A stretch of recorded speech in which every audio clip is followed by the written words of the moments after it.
সবার খুশিতে ভরপুর।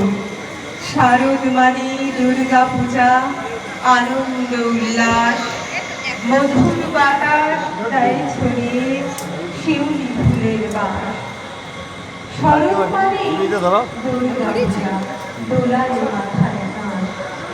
সকালবেলা ঠিকরে পড়া শিশির ভেজা ঘাস, সেই শিশির ভেজা ঘাসে মায়ের আগমন হয়। আমাদের শরৎরানী, আমাদের মা দুর্গা। আমাদের প্রদীপ প্রজ্বলন হয়ে গেল, সম্পূর্ণ হয়েছে। আমাদের এখানে শারদ ভাবনায় রানীর খান জোসেফের উমেদ ভবন প্যালেস। সকলে আসুন এবং চোখ মন একাত্ম করে প্রতিমা ও প্যান্ডেল দর্শন করে আনন্দ উপভোগ করুন। সকলকে অনেক অভিনন্দন।